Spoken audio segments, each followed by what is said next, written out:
What's going on, everybody? Welcome back to the Sports Betting Edge podcast, brought to you by OddsJam.com, home to the #1 sports betting tools in the industry. My name is Anthony Servino. Follow me on Twitter at The Real NFL Guru. Follow the show at OddsJam. We can be found at all the top social media and podcast platforms. And we have a football game tonight, Week 11, Thursday night football. New England Patriots visiting the Atlanta Falcons. We're going to break down the game in a few minutes for you. We're going to give you best bets, best plus EV bets, and a little bit more. And as always, I'm on the OddsJam plus EV page. I live on this page. I say it every episode. It updates in real time if you hit that refresh button, so you'll always have the best and most updated plus EV bets and overall lines in the sports betting industry here. So let's go to this game. We're going to go to odds. We're going to go to football, obviously, and there's two games on the slate, one of which college, Duke, Louisville. The other one, the game we're going to talk about, the Atlanta Falcons and the New England Patriots. And obviously the money line is favoring the New England Patriots. The OddsJam Perfect line brought to you by Pinnacle, the sharpest odds in the world. They have it at minus 299. So the best bet here, if you're going to wager the Pats money line, is minus 275. And that's shared between BetMGM and Borgata. Because like a lot of us say at OddsJam on these videos, why in the world would you take minus 300 odds at Golden Nugget? Why would you take minus 325 odds at PointsBet when you could have minus 275 odds at BetMGM or Borgata? This is why you need multiple sports books in your sports betting arsenal, so you're always getting the best odds and the best bets for any market. Let's go to the, obviously I'm taking the Patriots money line here. The point spread, the line here, the main line is set at 6.5 or 7, depending on where you're going. I like 6.5 more, obviously, because, the Patriots are hot. They've been dominant. The Falcons, they're limping into this game on a short week. Really demolished and dismantled by the Dallas Cowboys in one half. Dallas could have hung 80 if they kept the foot on the gas for the entire games last week. So, and Cordell Patterson's banged up. Not sure if he's going to go yet. So the Falcons' only / primary hybrid playmaker, Cordell Patterson, if he does play, he's probably going to be limited. They're going to be very, very limited, Atlanta, for offensive firepower. Of course, Calvin Ridley taking some time away from football due to his unfortunate personal issues. Obviously, Julio Jones was bounced in the offseason. The running backs are below average. So Arthur Smith, the new Falcons head coach, a complete night and day difference from what he had to work with Derrick Henry and company last year as the offensive coordinator for the Tennessee Titans. The Patriots should dominate this game. I would rather take it at minus 6.5. It is still a road game. It is still Thursday night football. Anything can happen, so play it safe. The Patriots are going to cover. They're going to win this game. But I'd rather have it at 6.5 because if they do win by 7, obviously, and you take it at 7, you're pushing, and nobody likes push.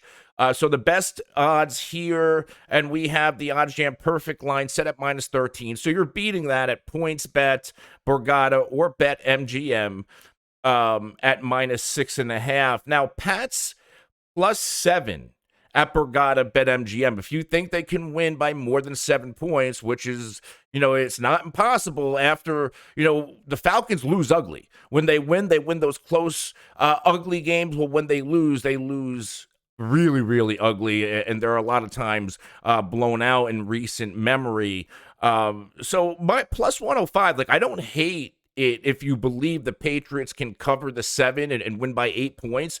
Plus 105, that's a really good bet here, but the I'm playing it safe. Again, Thursday Night Football, the NFL has been weird. The NFL has a lot of parity. It's very tricky. Anything can happen. Pats at -6.5 is the way to go. And as far as the total, these Thursday night games are very, they can go over, they can go under. Like again, anything can happen, especially on Thursday Night Football, depending on how these teams show up.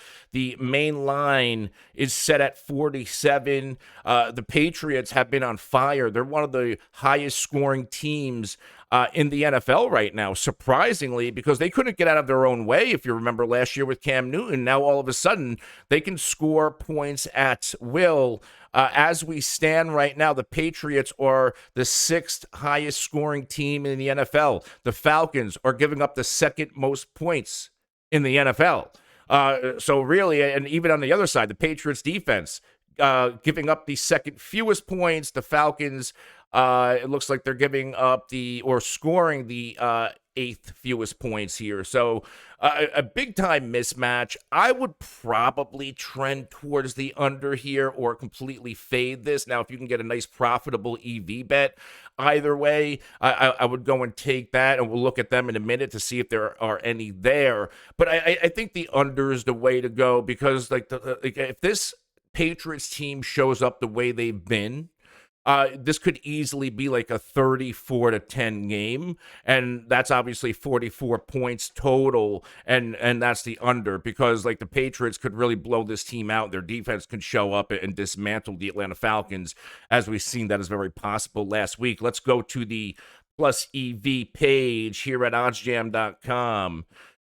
And let's scroll down. Let's find this Patriots Thursday Night Football game at the Falcons. It's an 8:21 kickoff here. There are 2 plus EV bets to take a look at. One of which, Matt Ryan over completions. I hammered Matt Ryan, his completions last week, and obviously I lost. They took him out at the end of the game. Even when he was in the game, they couldn't get anything going. That was very much an outlier. These things don't happen, especially with a guy, a savvy veteran, a longtime veteran like Matt Ryan. This season, he has completed over 21.5 passes in all but 3 games. Week 1 against Philly, 21 on the dot. Week 8 against Carolina, one of the best teams in the NFL at defending the pass, only 20.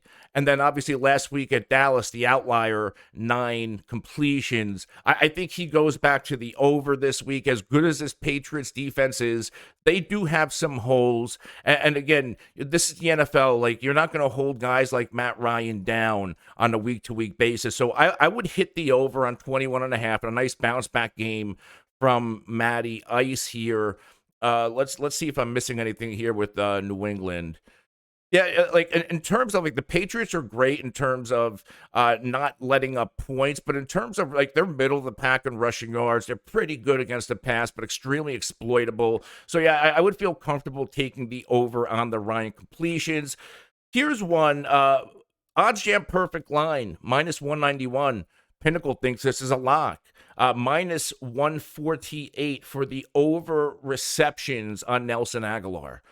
I'm a little bit worried here. Now, as you see here, you have a +139 on the under at the OddsJam perfect line, +140 at Caesars. So if you like the under, Caesars is your best bet.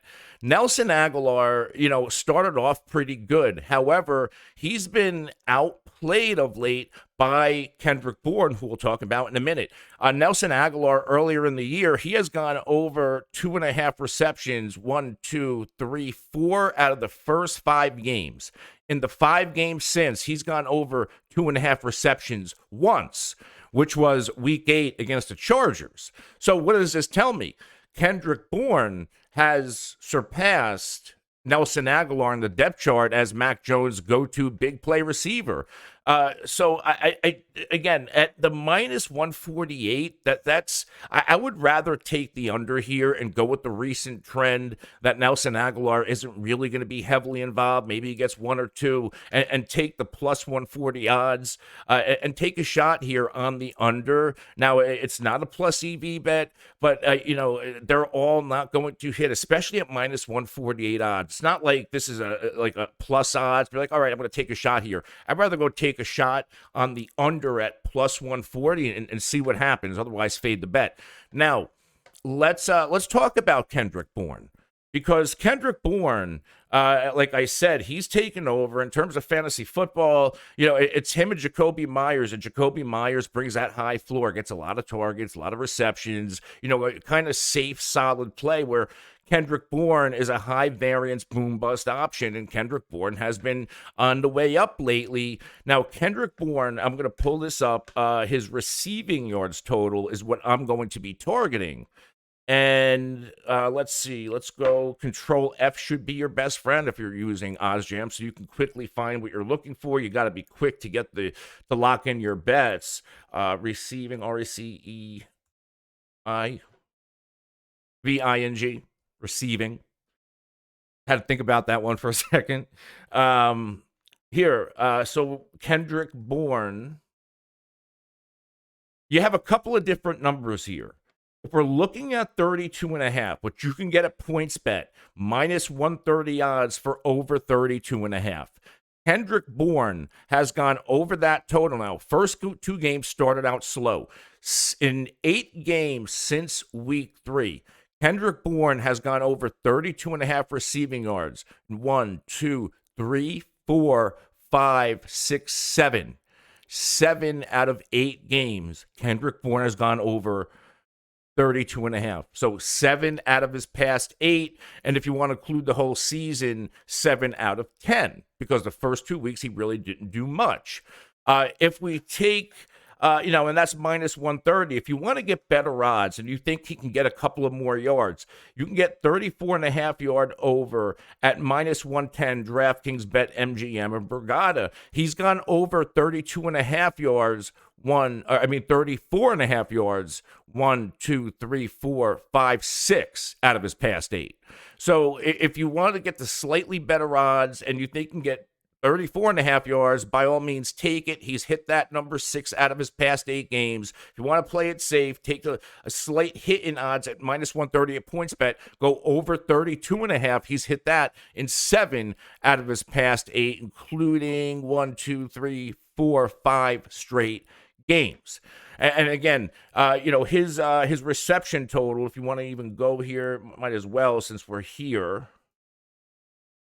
Reception total for Mr. Kendrick Bourne, it is set at ridiculous 2.5, just like Agholor. And I said Agholor early was great, hasn't done much since. Bourne of late has been outstanding. Kendrick Bourne has gone over 2.5 receptions, 1, 2, 3, 4 straight games, 5, 6, 7, 7 out of his past 8. So 7 out of his past 8 games, Kendrick Bourne has gone over 2.5 receptions, including 4 straight. The odds aren't great. Let's face it. Minus 158 at FanDuel. I would be more apt to parlay it. Maybe parlay Kendrick Bourne's over 2.5 receptions with over, his over receiving yard total. Find a nice parlay to put that into, unless you want to risk it and obviously wager what you will for, minus 158 odds. I don't love it. I like minus 130 is usually that threshold for me, to where then anything over minus 140-ish, I will try to throw into a parlay. Let's take a look at one or two more before we wrap up. And I want to look at rushing attempts here.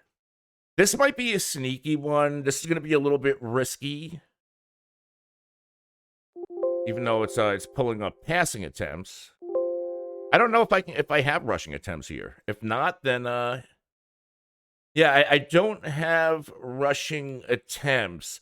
But the one I would be looking at would be somebody like a Wayne Gallman because Gallman saw a season high 15 last week. Mike Davis clearly is being phased out as he should be. Now, if Patterson plays or doesn't play, it could affect things. I'm not sure where they're going to set Gallman at your sports book. But if it's reasonable, like 8, 9, 10 carries, I would probably hit the over because I could see the Falcons shifting more towards a Wayne Gallman backfield over Mike Davis. One more. How about some anytime touchdown? Now this only shows BetMGM because there's a both sides. There's an over under, so it's going to show BetMGM Borgata. But shop your sports books and get the best anytime touchdown scorer props or odds that you can get. The ones that I'm really looking at. Number one, Hunter Henry. Over a half, you can get plus 140 at Borgata, and unless you've been living under a rock, Hunter Henry has been outstanding this season. I know a lot of people in the fantasy football community, they were all in on Jonnu Smith. I played it safe. I'm a Hunter Henry guy. He's been the featured tight end most of his career with the Chargers. So why in the world? I know they paid him both, but Henry was more that stability piece. Like, okay, if they're going to use a tight end as a top target in their offense, Hunter Henry is going to be that primary pass catching one where Jonnu Smith, you can do a little bit more, put him in the backfield, run it with him, more of a big play threat, where Hunter Henry slow and steady win the race, get into the end zone a lot, and that's exactly what Henry has done. Hunter Henry since week 4 has recorded 1, 2, 3, 4, 5, 6, 7 touchdowns in 6 different games.